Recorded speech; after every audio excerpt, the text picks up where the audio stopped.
اعوذ باللہ من الشیطان الرجیم بسم اللہ الرحمن الرحیم۔ پیارے دوستو السلام علیکم۔ دوستو ایک مرتبہ درود شریف پڑھ لیں۔ اللہم صلی علی محمد وعلی آل محمد کما صلیت علی ابراہیم وعلی آل ابراہیم انکا حمید مجید۔ اللہم بارک علی محمد وعلی آل محمد کما بارکت علی ابراہیم وعلی آل ابراہیم انکا حمید مجید۔ پیارے دوستو، آج جو میں آپ کو دعا بتانے جا رہا ہوں، اس دعا کے پڑھنے سے انشاءاللہ آپ کے تمام مسائل حل ہو جائیں گے، آپ کی تمام دعائیں انشاءاللہ قبول ہوں گی، آپ کی تمام دل کی حاجات، تمام مرادیں انشاءاللہ آپ کی پوری ہوں گی۔ پیارے دوستو، اس سے پہلے اگر آپ نے ہمارے چینل کو ابھی تک سبسکرائب نہیں کیا تو ہمارے چینل کو ضرور سبسکرائب کر دیں۔ ویڈیو اچھی لگے تو ویڈیو کو لائک اور شیئر ضرور کریں اور اپنی رائے کا اظہار کامنٹ سیکشن میں ضرور کر دیا کریں۔ پیارے دوستو، جیسا کہ آپ جانتے ہیں کہ یہ ذو الحج کا مہینہ ہے۔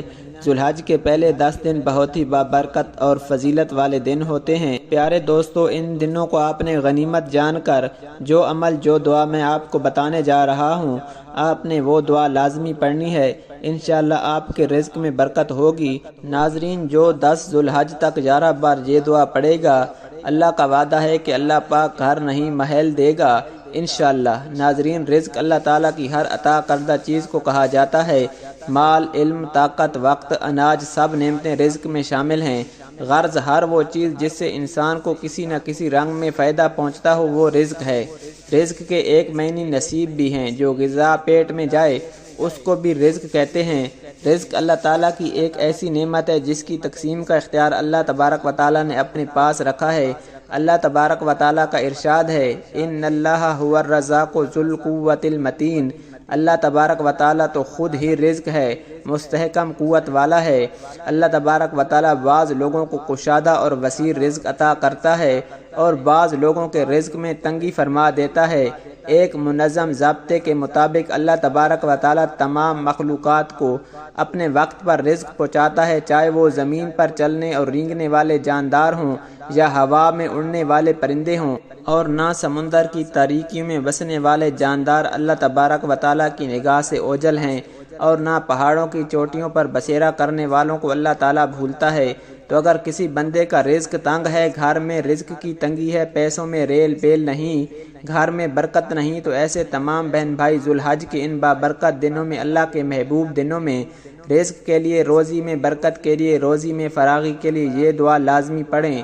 ذو الحج کے یہ پہلے 10 دن جن میں سے چند دن باقی رہ گئے، ان دنوں میں آپ کثرت سے یہ دعا پڑھیں، چلتے پھرتے پڑھیں، کسی بھی نماز کے بعد پڑھیں، لیکن اس دعا کو کثرت سے زیادہ پڑھیں۔ انشاءاللہ آپ کے گھر میں رزق کی بارش ہوگی، پیسوں کی بارش ہوگی۔ اللہ کا وعدہ ہے، جو یہ دعا پڑھتا ہے اللہ اس پر رزق کی بارش کرتا ہے، اس کا بند رزق کا دروازہ کھول دیتا ہے۔ تو وہ چھوٹی سی دعا یہ ہے، آپ اس کو صبح و شام کسی بھی وقت، کسی بھی نماز کے بعد یا چلتے پھرتے لیٹے اس دعا کو لازمی پڑھیں۔ جتنا پڑھنا چاہیں ویسے کم از کم 11 بار اس دعا کو لازمی پڑھیں۔ رب انی لما انزلت الی من خیر فقیرا، اے میرے رب، آپ جو بھی خیر میری طرف نازل کریں گے میں اس کا محتاج ہوں۔ یہ دعا حضرت موسیٰ علیہ السلام نے اس وقت مانگی تھی جب ان کے پاس نہ کھانے نہ پینے کے لیے کچھ تھا اور نہ رہنے کے لیے چھت تھی، لیکن اس دعا کی برکت سے اللہ پاک نے انہیں اپنی ان نعمتوں سے مالا مال کیا جو انہوں نے اللہ سے مانگی تھیں۔ بڑے بڑے بزرگ کہتے ہیں کہ جو اس دعا کو پڑھتا ہے اللہ اسے بے شمار رزق دیتا ہے، اور اس دعا کی برکت سے اس کو گھر نہیں بلکہ محل دیتا ہے۔ تو آپ اس دعا کو ان دنوں میں کثرت سے پڑھیں۔ اس دعا کو ویسے بھی روزانہ اپنی زندگی میں پڑھنے کا معمول بنا لیں، انشاءاللہ کبھی کسی کے محتاج نہیں ہوں گے۔ اللہ آپ سب کو اس کے وہم و گمان سے بڑھ کر عطا کریں گے انشاءاللہ۔ پیارے دوستو، اس سے پہلے آپ نے نماز کی پابندی ضرور کرنی ہے۔ آپ نے 5 وقت باجماعت نماز ضرور ادا کرنی ہے تاکہ اس کا اثر اور زیادہ اور اچھا ہو۔